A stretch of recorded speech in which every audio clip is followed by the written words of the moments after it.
What's going on, guys? This is Rob. If you guys enjoy my content, make sure you hit the subscribe button and make sure you hit that little bell so you never miss out on my sexy voice.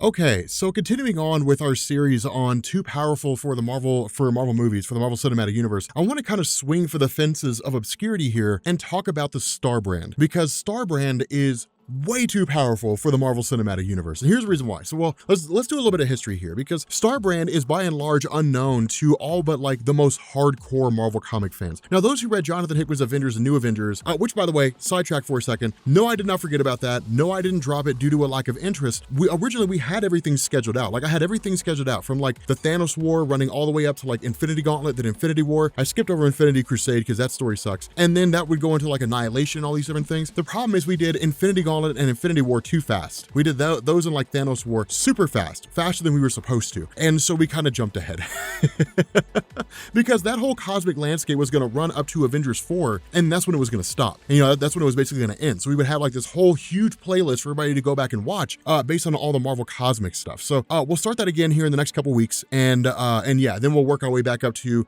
Jonathan Hickman's Avengers and New Avengers. That's kind of where we're at the moment.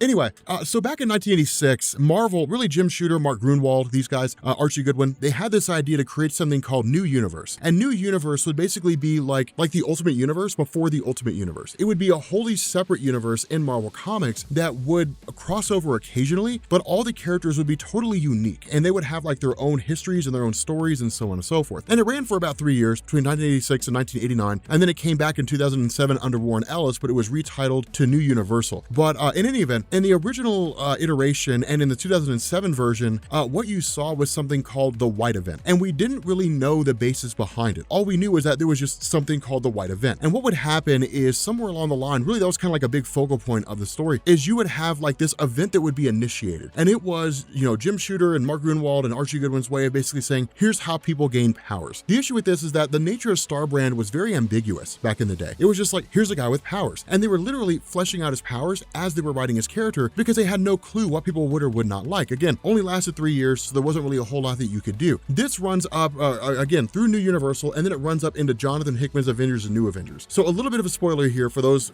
stories, those of you guys who haven't read them. The way this played out was that the way Jonathan Hickman explained it, the multiverse was basically created by something called the Builders, by a group called the Builders. The way that Hickman does it is just kind of like they say they did everything, but there's been so many different origins of the multiverse in Marvel Comics that at this point, it's almost impossible to pinpoint which one's the actual origin. You go back and you read some old X-Men comics and Sage will tell you, oh, well, it was the Celestials who created the whole multiverse. And then you go and you read something like Al Ewing's Ultimates, and then it was, well, there was the first firmament, the first universe, which fractured into like an infinite number of pieces, and that created the first multiverse. And then you go and you read like the old Thor stories, and it's like, well, the one above all did it, and so on and so forth. And it gets really funky. Doctor Strange covers a lot of that stuff, and so there's a lot of origins there. But the way that Hickman played this out is he said there was a group called the Builders, and these builders would basically create things that were called like Alephs. They were beings that existed out there that served the purpose of like, once the builders created worlds, they would go and seed them. So they would create like plant life, they would create like living organisms, different things like that. Well, one of the things the builders had done is that in anticipation of creating life, they created kind of like this multiversal construct that was spread across all the different universes. They're just simply called constructs that existed in the superflow. And the superflow is basically the space between universes, right? So if you were to take like a baseball and sit it on a desk and say that's like this Earth, the Earth that you're in right now where you're watching this video, and you take another baseball and you sit it like a foot away from that one, and you start filling up baseballs and none of them are touching, you could say the space between those baseballs is the superflow. That is basically the space whereby you could navigate through that and go from one baseball to the next, one Earth to the next. Within the superflow for each one of these universes existed a construct, and if the time arose, then the construct would activate and it would fire off a White Event. And what that would do is it would imbue somebody with the power of the Starbrand. Now, under what conditions that White Event would be initiated was relative. In Jonathan Hickman's Avengers and New Avengers, it was a collapse of the multiverse, and the occupants of the construct were just like, fire them all, just shoot them all,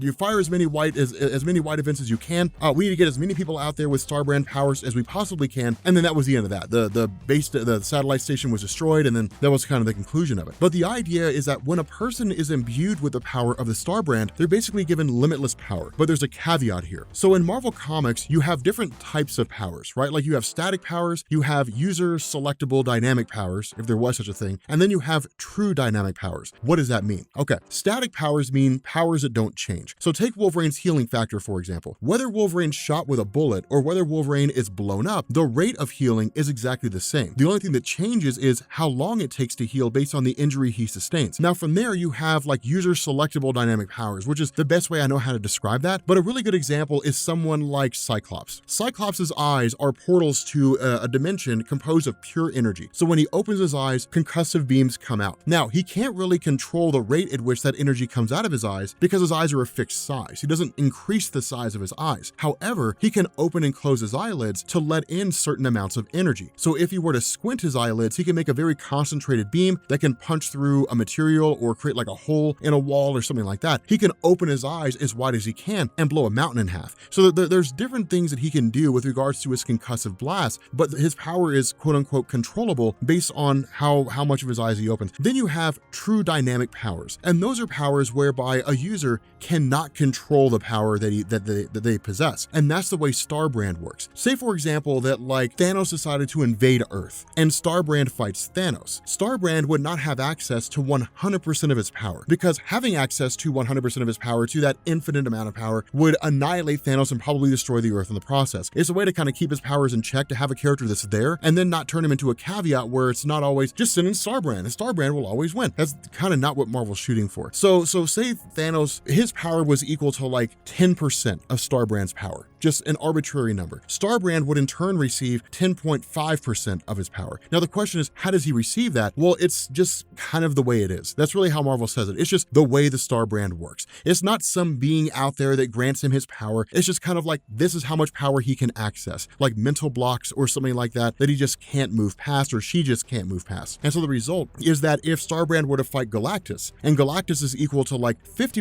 of Starbrand's power, then Starbrand would get like 51%, just enough to be able to defeat that foe. Now, because the power is limitless, we're using arbitrary numbers here. I don't know what 50% of infinity would be, but the fact remains that like, you guys understand where I'm coming from. The power is always relative. Now, let's say for example that we remove that whole caveat. Let's say that someone like Professor Xavier gets the Starbrand mark and using his vast mental abilities, removes whatever those mental blocks happen to be, whatever the case is, and receives like an infinite, like the full brunt of Starbrand's power. It'll manifest itself in a variety of different ways. Everything from matter manipulation to reality warping to superhuman flight, speed, durability, energy projection, the whole 9 yards. It's limited only by the wielder's imagination. So whatever they want to do, they can do with that power. But again, it's a way of keeping Starbrand's powers under control. So like say Starbrand was going to fight Captain America. Captain America is just like a really strong guy who can run really fast and punch hard. And that's basically it. Like he's an Olympian, essentially. If Starbrand were to face off against Captain America, he would have control over his power insofar that he could channel his power into having like super strength and like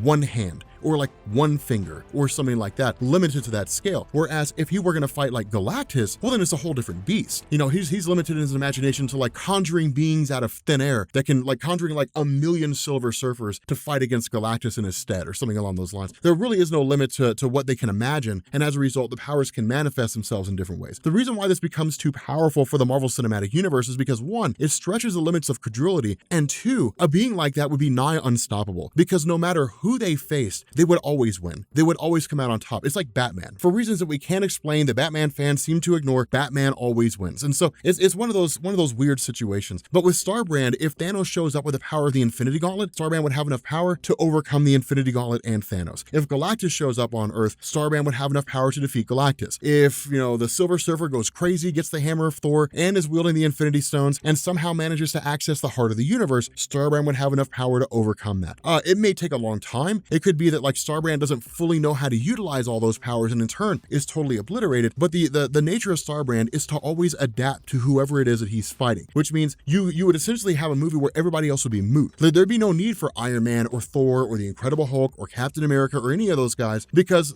Starbrand would be a one-man army. That's all it would be. You take that concept and you combine it with someone who's super smart like Black Panther, or you give it to someone like Tony Stark, or you bring in someone that we haven't seen in the MCU yet like Hyperion or the Sentry or somebody along along those lines who's already pretty much godly powerful in their own right, or even like Adam Brashear, who's basically super smart and basically godly powerful, well, then it turns into who the hell's going to stop him? Like, no one's going to get in there. Like, no one's going to be able to stop him. It gets kind of crazy. It gets really, really bonkers. But it really is a tried and true definition of, here's a character who's basically a MacGuffin. Hey, we're in a situation we have to write ourselves out of, throw in Starbrand, and Starbrand will win. And people would hate that. They would look at that and say, well, that's ridiculous. Like, we like Batman because he's an underdog, because maybe he will lose. We know he won't because he's too popular to be killed off, but maybe DC might kill him off and then trick us and basically say, actually, he wasn't dead, he was just time displaced. But nonetheless, it's kind of interesting with this whole Starbrand situation. It's pretty wild. The only way to get him into the Marvel Cinematic Universe would be to cap it, to say that like his power is up to a certain level, right? Like his power is equal to Thanos with like the Power Stone, and then that's it. Or like the Incredible Hulk, the strongest we've ever seen him. But then in turn, like that leads into questions like, well, how do you translate that into like energy projection? You know, is the energy projection powerful enough to like slow down Thanos but not actually kill him? We haven't really dealt with like energy projection in the Marvel Cinematic Universe so far. You know, for those of you guys who don't know, I mean, it's literally taking energy, channeling it into a physical force and sending it out into someone. We haven't really seen that yet. You know, we haven't seen somebody do that before. Everything for the most part has been hands-on, fist on fist, and that's really been about it, except for the Ebony Maw, which as much as I love the MCU, they completely screwed up, and he was using telekinesis. What made the Ebony Maw so dangerous in Marvel Comics was the fact that he would talk you into doing things you didn't want to do. He had the gift of gab. He